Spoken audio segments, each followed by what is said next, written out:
Então, deixe-me apresentar a nossa convidada, que é a Marilene Matos, advogada, e que vai falar sobre o crescimento de infraestrutura no Brasil. Marilene, muito bom dia para você, como vai? Bom dia, tudo ótimo. Muito obrigada pelo convite. Obrigada pela presença. Rose? Bom dia, bem-vinda ao programa Bastidores do Poder. Eu fiquei pensando, você tem aí um estudo, um trabalho ligado a essa área de infraestrutura, né? E nós estamos vivendo uma crise econômica que afeta principalmente o custo de material. A crise, ela impacta ainda mais essa falta de estrutura que nós temos no Brasil e quais são os empecilhos para que ela possa avançar nos próximos anos? Olha, a crise ela impacta não só o Brasil, mas o cenário internacional. Isso é inegável e ela afetou diretamente no valor dos materiais. Então a gente está vendo, inclusive, uma guerra de pedido de reequilíbrio econômico, porque um contrato que foi acertado num determinado valor antes da pandemia, agora fica muito mais custoso para quem está construindo. Imagina para um construtor de uma ponte, por exemplo. Então a gente ficou sabendo, por exemplo, da ponte de Itaparica, que eles estavam tendo muita dificuldade de honrar o contrato por causa do aumento dos materiais. Olha, Marilene, eu vou te dar um exemplo. Inclusive aqui em Campinas, nós temos um projeto aí de BRT que vem sendo executado. E esse ano, novamente, o projeto não foi entregue. Agora, em função aí desse encontro de contas que a prefeitura se recusa, porque já disse já ter feito várias vezes.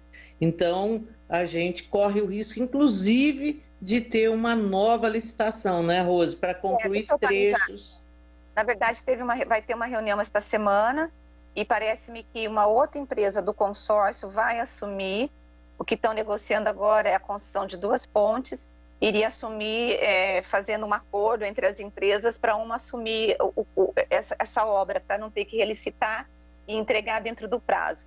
Mas o que a empresa coloca mesmo, Zezé, é isso, não tem condições de terminar a obra com o preço que fez por conta do material. E quando acontece isso, doutora, como fica a prefeitura, né? Porque se você aumenta o valor daquilo que já foi licitado, ela também pode sofrer as penalidades pelo Tribunal de Contas, né?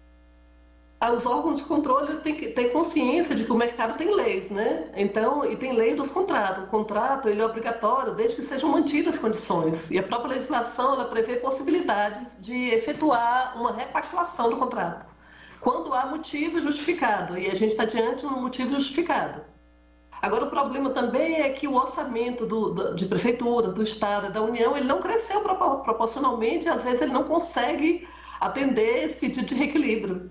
Fora o atraso que vai gerar, até porque também, a título de pandemia, você não pode abrir a porteira e falar assim, não, então vamos dar tudo que a empresa está pedindo. É delicado, tem que tomar muito cuidado. Tem que ver se o que ela está pedindo corresponde realmente ao aumento que ela está tendo para entregar o objeto do contrato. Então, isso vai acabar provocando atraso, já está provocando e ruim. Agora, em termos globais, a gente já tinha um problema no país, antes mesmo da pandemia, de falta de investimento em infraestrutura. O país está parou no tempo. Em questão de infraestrutura, tem 10 anos que os investimentos vêm caindo. Então, está tendo um esforço no sentido de captar investimento estrangeiro, investimento da iniciativa privada, para fazer frente a esse investimento que o país precisa. Sem esses investimentos, ele não vai crescer, ele vai ficar estagnado. A gente precisa de investimento em portos, em ferrovia, em telecomunicações, investimento de forma geral. Então, essa ordem de investimentos que o país precisa são da casa, assim, são astronômicas, e o país não tem condição de colocar esses investimentos agora. O investidor estrangeiro, ele se sente atraído pelo Brasil? Porque, afinal de contas, quando a gente fala em saneamento básico.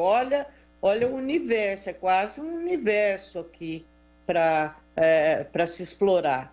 O governo, semana passada, aliás, autorizou, então, está no Congresso agora, as ferrovias particulares para serem construídas.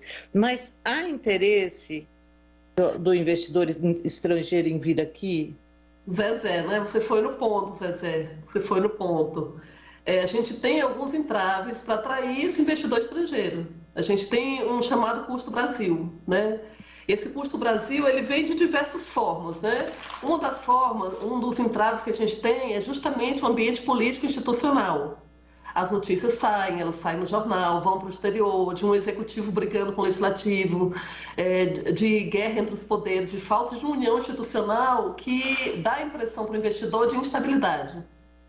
Se você tem muito dinheiro, você vai querendo colocar num banco que você não acha que é sólido, que você acha que esse banco, os acionistas estão brigando, então você vai pegar o seu dinheiro e investir, então o investidor ele fica com medo. Apesar que a gente é um país que é muito interessante, ou deveria ser, pelo tamanho, pela quantidade do que precisa ser feito ainda. Eu já tive um cliente que ele falou assim, olha, para trabalhar em Portugal, por exemplo, é muito difícil, porque está tudo feito. Está tudo feito lá. O Brasil não. O Brasil porque, sabe, muitas vezes, Marilene, eu olho, por exemplo, né, vejo todo esse interesse em cima da China, né? É lógico que a gente está falando da China, a gente está falando de uma população aí 10 vezes a população do Brasil.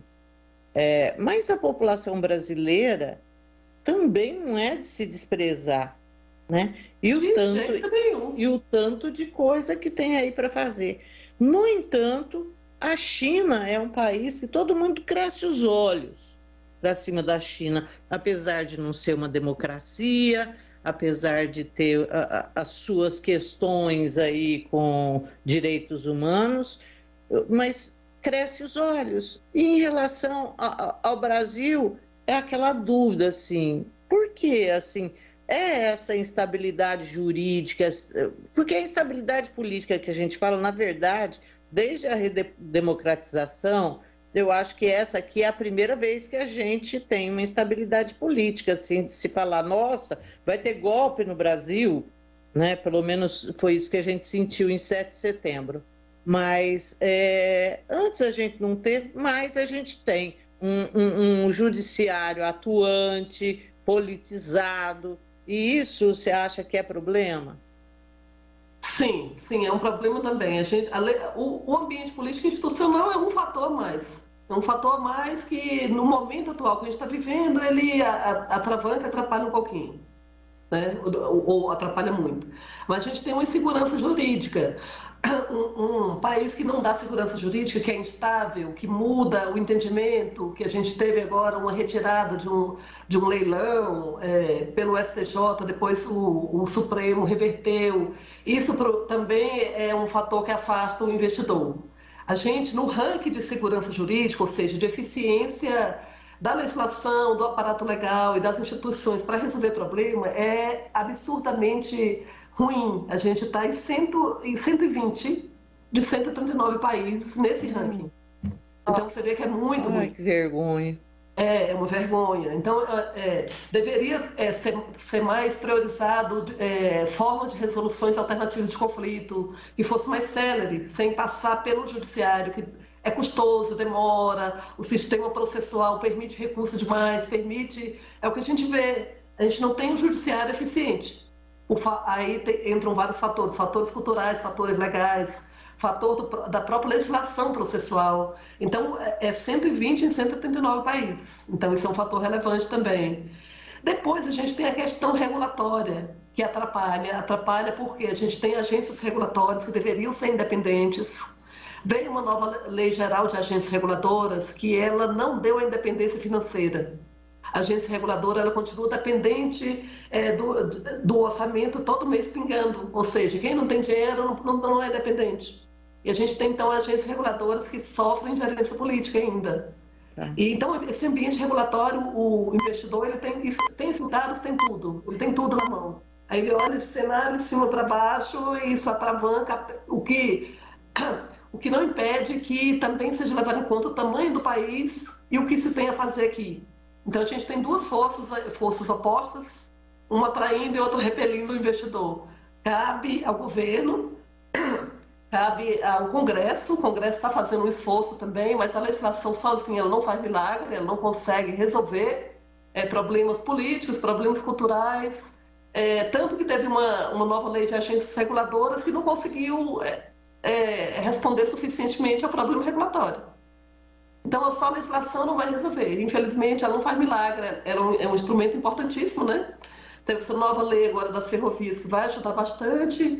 Tem aí previsão no Congresso a nova Lei Geral de Concessões e Permissões, que quando passar também é mais um aceno, né, para o investidor internacional. Mas a nossa questão é muito grave, a gente precisa mais do que dobrar os investimentos para chegar em décadas a um patamar de infraestrutura do país. Sem isso a gente não tem condições de crescer, a gente fica estagnado. Marilene, entre essas duas forças, a que repele e a que atrai, qual que você acha que tem sido preponderante? Obviamente, acho que você vai responder que repele. É a que repele, né? Mas eu fico imaginando que o investidor, apesar dos riscos, ele vê a possibilidade de ganho também, né? E como você colocou, o tamanho do país. Dentro dessa perspectiva, quais são as áreas que mais atraem os investidores? É com transporte, é tecnologia? O que eles estão de olho no Brasil? Olha, a infraestrutura eu diria que atrai como um todo, porque movimenta cifras muito interessantes, né? Então, assim, o investidor ele quer saber onde vai dar dinheiro, é isso que ele quer saber. Agora, tem determinadas áreas da infraestrutura que o governo vai ter que botar o dinheiro do orçamento mesmo. Porque elas não são atraídas por investidor, o investidor não vê muito lucro. A própria ponte de Itaparica, né? O que a gente ficou sabendo com contato com as empresas chinesas é que ela queria, na verdade, firmar o nome no Brasil, mas que ela não teria um lucro nessa construção. Porque quando ela vai ver o tamanho do desembolso que ela coloca, o tamanho dos riscos e tudo mais. Então, quanto tempo ela leva para ter esse investimento de volta com aquele valorzinho ali da tarifa pingando, por mais que em número ela vai ganhar. Então, assim, não, a gente vai colocar para firmar o nome. Agora, algumas áreas o governo tem que colocar o dinheiro. E aí teria que ser um conjunto de ações para melhorar esse ambiente, o ambiente da infraestrutura. E nessa área de infraestrutura seriam estradas e transporte? Estradas, transportes, a própria concessão da 5G, desestatização de portos, desestatização aeroportuária, aeroportos. Então, isso vai acontecer em relação aos portos, né? A gente tem visto em relação aos aeroportos a passos lentos, mas essa desestatização acontecendo. Aconteceu com Viracopos, Recife, agora já tem outros leilões previstos. Mas em relação aos portos, Marilene, qual a expectativa que você tem? Eu tenho expectativa que se melhora, né, cada vez, gradativamente, a relação do governo com o Congresso, vai haver cada vez mais essa desestatização, que vai ser interessante para todo mundo. E aí tem que colocar junto a questão regulatória, a questão de legislação e a questão política. Elas têm que trabalhar em conjunto para promover essas mudanças. Acredito que tem até uma boa vontade do governo, do ponto de vista eleitoral, tem muito bônus de mostrar que o país gerou tantos empregos, entregou tantas estradas. Então, assim, qualquer governo está de olho no bônus eleitoral que isso pode trazer, e isso é legítimo, né? Mas, por um outro lado... O país ganha com o eleitor, o país ganha também, o eleitor fica satisfeito, não vejo problema aí. Então, mas muita gente... do governo de levar a efeito essas medidas que a gente precisa, né? Mas muita gente se coloca assim, contrário à desestatização, coloca que o país, uma vez na mão da iniciativa privada, fica vulnerável, né? Como é que você vê isso? Quais são as vantagens de um e de outro? É um movimento, Zezé, que começou tem um determinado tempo já, quando o Estado resolveu diminuir o seu tamanho. Então, qual foi a ideia do movimento de agencificação? Foi o Estado parar de prestar o serviço diretamente, mas proporcionalmente, quando ele para de prestar esse serviço diretamente, então ele tem que investir muito na questão regulatória. O Estado está saindo como prestador, mas a função regulatória dele está forte, eficiente, de forma eficiente, de forma que ele controle essa iniciativa privada. Então não fique vulnerável se o setor regulatório está funcionando a contento. Quando você tem o setor regulatório que está tem um termo que a gente usa em direito regulatório, capturado, aí sim, aí o país fica muito vulnerável. A gente tem aqui agências de regulação, nós temos, a ANP, nós temos as agências que tratam dos... Eu estou tentando lembrar os nomes da... A NTT, ANA, isso. da aviação civil, enfim. A ANC.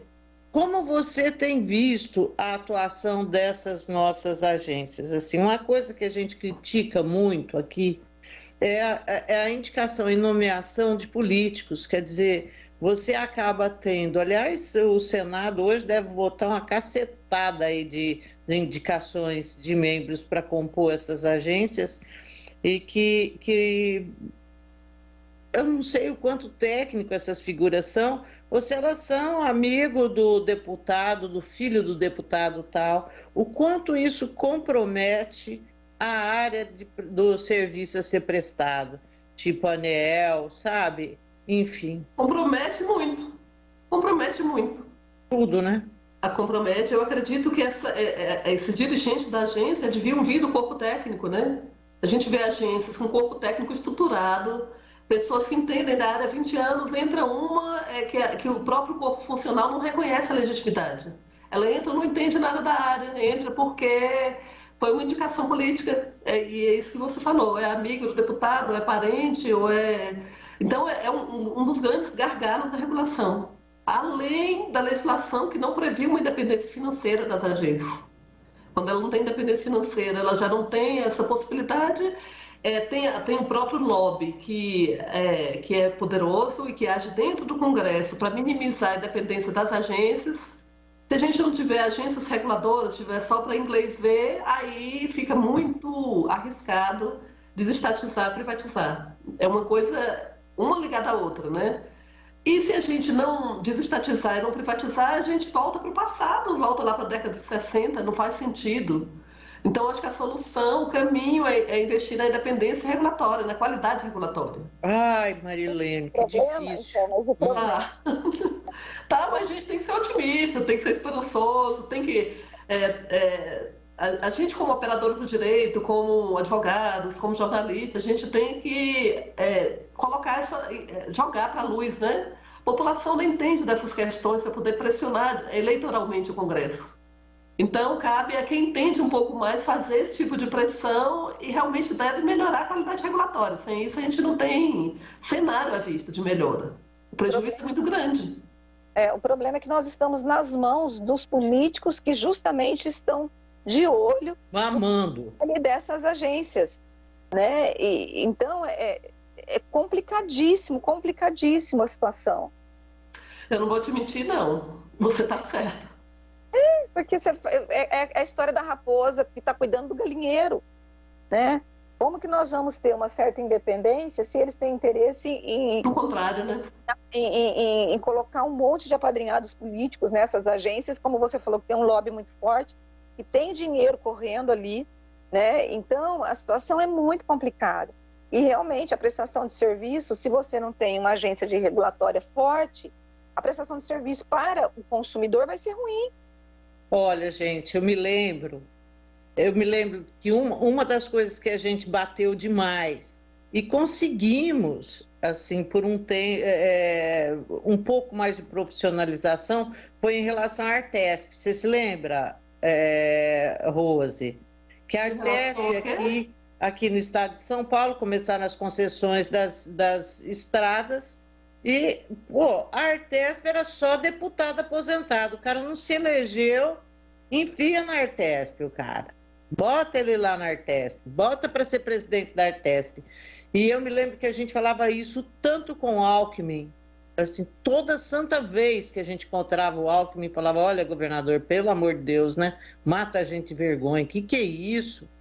Mas Solon Borges, presidente da Artesp, que aí eu vi pela primeira vez, ele colocou a Carla, eu estou tentando me lembrar o sobrenome da Carla, que era uma figura super técnica, e assim, aí nós vimos alguma discussão andar realmente na Artesp, inclusive ser mais transparente, porque não era, sabe? Não dava sequer satisfação. É muito triste, Zezé. Na última Lei Geral das Agências, que ela é de quê? 2019, né? 2019, sim. É muito recente. Tinha um dispositivo prevendo que teria que ter uma lista, né, para a escolha do dirigente da agência, indicado dentro técnico, foi vetado. Sabe? Foi objeto de veto, porque é aquela coisa do executivo não querendo perder o poder. Não, eu tenho poder. A partir do momento que eu indico. Quando eu coloco critério técnico, né, eu acho uma visão muito pequena, sabe? Uma visão de curto prazo. Porque se ele obtém resultados para a nação, né? Para a nação, ele entra na história e consegue também o bônus eleitoral que ele deseja. O político tem que ter o bônus eleitoral, não é aquela visão mais imediatista. Não, eu nomeio aqui, obtenho apoio de político tal, da sala tal, e nisso aí, infelizmente, a mudança de cultura política também, ela é uma pedrinha, né? Ela é uma pedrinha. Vocês, jornalistas, têm um papel muito, muito importante nesse edifício aí, de lançar uma pedrinha por vez, mas com a consciência de que é uma pedrinha mesmo. Zezé, o nome da ex-diretora da Artesp era Carla Bertocco Trindade. Ela ficou até 2015. Ela ficou 3 anos e 10 meses à frente da agência da Artesp. Agora, Marilene, toda vez que a gente entrevista pessoas ligadas a um agronegócio, o que eles falam para a gente é o seguinte: olha, da porteira para dentro é uma beleza. A gente produz, tem tecnologia, a produção é ótima. Quando sai da porteira para fora, começa o nosso sofrimento, porque não tem estrada, tem as burocracias dos portos, e para escoar essa produção é um problema. Você acha que dentro desse atraso em infraestrutura no Brasil, a parte do transporte é a pior, ou nós já temos outras áreas tão ruins quanto? A do saneamento era uma vergonha, né? É uma vergonha. E agora teve esse novo marco legal do saneamento, que é considerado, assim, do ponto de vista legislativo, uma maravilha, que está surtindo efeitos já, e está melhorando. Mas era grande parte do país era considerado, assim, um quarto, quinto mundo com falta do básico. As estradas são uma vergonha. E o prejuízo delas, o saneamento a gente viu, prejuízo humano, né? Humano, ali era mais apelo do ponto de vista humano. A estrada é apelo do ponto de vista econômico. Estrada, caminhão, é um negócio já ultrapassado. Já está ultrapassado. Há décadas o Brasil parou no tempo, não devia mais o principal meio de transporte ser caminhão. A gente tem uma malha hidroviária muito, muito forte. Devia ter investimento em construção de ferrovia. Eu espero que a nova lei ela atraia mais investidores para esse escoamento. Vou dar um exemplo. Há uns 20 anos atrás, eu sou do Tocantins, eu pegava a estrada BR-153 e era uma estrada maravilhosa. Eu chegava lá e visitava os parentes e tal. E tinha muito tempo que eu não ia, eu não pegava mais estrada, era sempre avião. Aí fui pegar recentemente e, sabe, eu fiquei impressionada. Era crateras. Eram tantos caminhões que eu só ficava atrás de caminhão, a 40 por hora. Quando ultrapassava um, tinha mais 10 caminhões. Né? Aí eu já estou na área e falei, meu Deus do céu, que desastre é esse aqui, com esse tanto de caminhão. O que eu fiz, né? E não era assim. Aí, por um lado, isso demonstra um crescimento do agro, uma demanda internacional pelo agro, o agro está crescendo.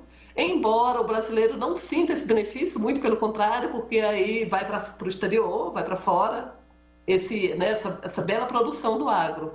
E salta aos olhos que a estrada, a forma do escoamento é um terror, é gravíssimo o estado que a gente se encontra. E serão necessários muitos anos, porque ninguém consegue construir uma ferrovia assim, né? Ferrovia, colocar estrutura de escoamento por rios, pela malha hidroviária que a gente tem. Então, é um dos pontos mais críticos, sem sombra de dúvida. Marilena, você estava falando, Marilene... Eu não estou falando nenhuma notícia boa aqui. Não, mas eu acho que é importante a gente falar sobre isso aqui, é o que você disse. As pessoas têm que saber do que acontece para elas poderem pressionar. A gente pressiona com o voto, a gente pressiona cobrando os deputados, sabe? Porque são eles que têm a capacidade de transformar, né? A gente aqui só de informar. Mas você falou em relação ao agro, né? Que o brasileiro mesmo, ele acaba não desfrutando dessa maravilha que é o agronegócio brasileiro, né? Você acha que vai haver um momento assim em que haverá essa consideração também com o povo brasileiro? Você falou isso, o que me veio em mente, assim, já faz muito tempo, foi aquela história do Proálcool, quando teve aquele estímulo enorme para as pessoas comprarem o carro, que todo mundo comprou, né? Biodegradável, bio não sei o quê, biorenovável, né?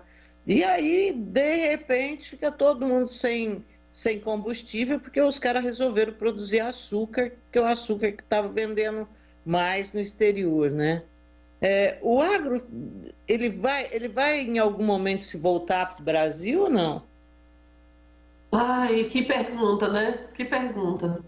A gente tem uma produção de agro, a gente está no meio de uma pandemia, quando todo mundo esperava que os preços fossem baixar. Eu não preciso nem falar que você vai ao supermercado e você sente na pele. E é justamente o tipo de aquisição, de compra que afeta a classe mais baixa, que ela não tem como fugir de comprar comida, né? A comida subiu porque o dólar subiu, os produtores, né, de agro acham mais interessante vender para o exterior. Se o governo intervir de forma, se ele regulamentar, né, se ele intervir regulando esses preços de forma muito, como é que se diz, de uma forma muito forte, ele pode ter um efeito contrário. Então a gente para, não dá certo. Então aí entraria uma competência regulatória de dar algum atrativo, alguma forma de incentivo, né? Enfim, eu estou aqui falando de uma forma, mas aí o governo tem técnicos ali que teriam mais condições, de uma forma de não ser tão cruel com a população brasileira. Porque a gente tem muitos países que têm essa regulação, né? Tem que ter regulação. Que garantem que um tanto fique para o abastecimento interno e o restante seja vendido. Através de estímulos, de colocar impostos maiores para exportação, de forma que, se por um lado é interessante para o governo a arrecadação que ele tem com a exportação, né? Se vende muito alto, ele tem arrecadação de impostos muito forte também. E o setor de agro, a gente sabe que hoje quem domina o Congresso é o setor de agro, é o setor evangélico e o setor da bala. Bala, Bíblia e... Como é que é? Bala, Bíblia e... BBB, boi, bala, Bíblia e boi. Né? Nossa, é o setor gente. de agro. Então, Mas o setor de agro também é muito bem representado no Congresso. Ele é um setor muito forte, muito poderoso economicamente.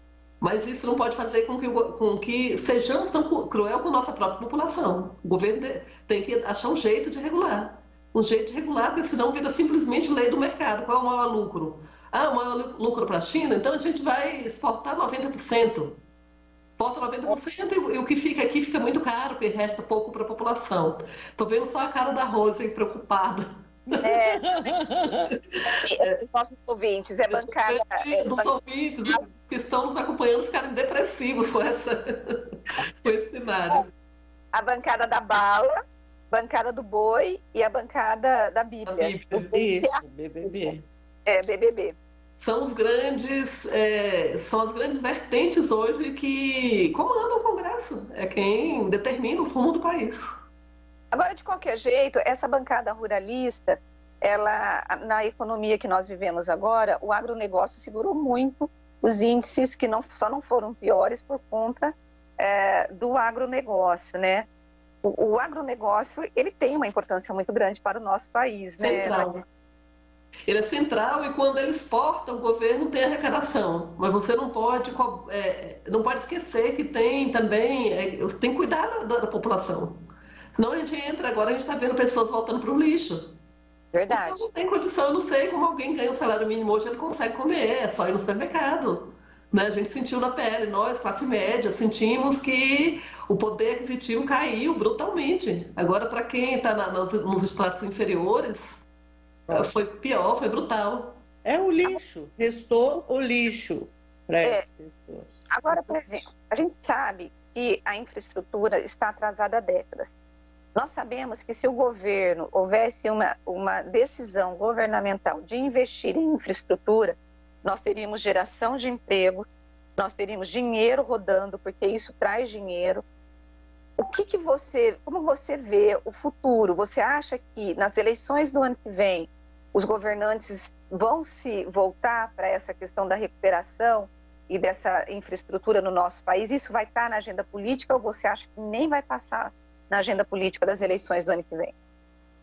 Não, eu acredito que vai estar na agenda política, mas principalmente, infelizmente, na esfera federal. E fica mais visada, mas seria importante os estados verem também. O estado também precisa investir em infraestrutura lá dentro da sua área. Mas o grande coordenador é realmente o governo federal e sim, ele está preocupado sim.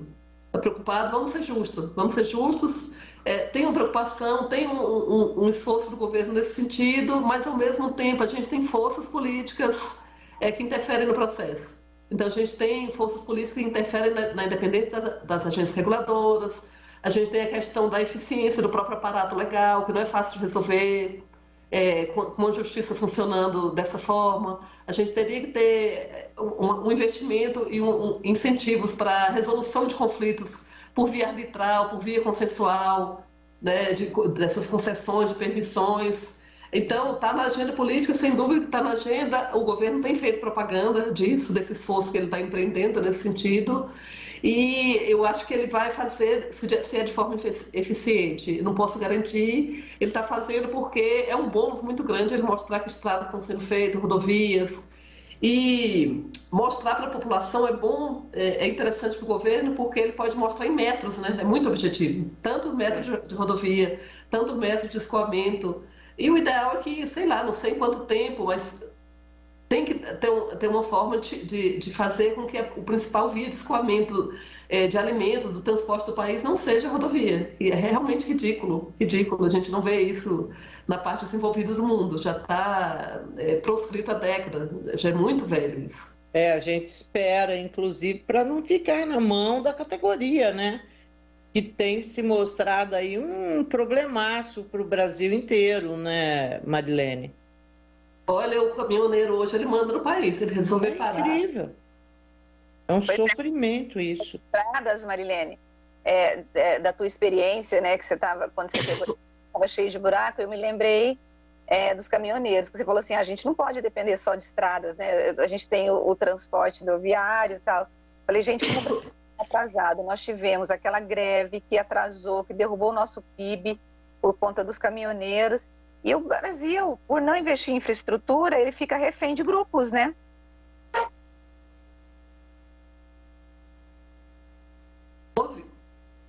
Oi, você deu uma engasgada aí, né? Tá tudo bem? Pode tossir, não tem problema, nós estamos ao vivo. Não tem problema nenhum. Não tem problema nenhum. Mas é isso, Zezé, eu acho que... Eu acho que a gente fica refém, né, de categorias. Eu acho que enquanto as nossas agências forem essas agências com pouca qualidade técnica, nós estaremos sofrendo, porque você vai correr para onde? Quando você fala de uma Anael, sabe, de uma ANEEL, você tem sabe, ela controla preço, ela controla tudo para a gente aqui embaixo. Porque não tem uma concorrência direta, não tenho, não gostei desse, vou comprar de outro. Então, você precisa dessas agências fazendo esse papel e fazendo um papel direito. Agora, se quem vai ocupar esses cargos não sabe nada do assunto, e ainda pior, às vezes, indicação de lobista, aí, Rose, nós estamos na roça, não tem jeito. Porque a captura da agência regulatória, então ela não vai cumprir o papel, ao invés dela regular e defender o interesse coletivo, ela vai defender o interesse da indústria que está por trás, ou do comércio, ou do segmento empresarial interessado justamente naquele segmento. Uhum. Quanto às estradas, o problema não é só ficar na mão da categoria dos caminhoneiros, por exemplo, mas é uma questão de que é caro, é antiecológico. É ineficiente, é lento e acaba que esse preço vai para quem? Vai para o consumidor. Ele não, vai, né, não é o agro que vai pagar, ele vai repassar esse valor do transporte para quem está consumindo. A gente vai ter também o preço ecológico é pago. Hoje a ecologia é uma pauta mundial, né? A questão ecológica ela pesou negativamente também na imagem do país no exterior. A gestão, ela tem melhorado a gestão do relacionamento internacional, mas o antigo embaixador, como é que era mesmo o nome dele? Foi considerado pelos meios, porque entende nessa área nessa área de relacionamento internacional foi considerado um desastre, né? Ernesto Amorim, né? Foi Ernesto Araújo. Araújo. Foi considerado muito ruim. E foi mesmo, né? Pelo amor de Deus. É toda uma cadeia de fatores, né? E juntas, elas confluem para uma ineficiência, para uma atração menor de investimento, né?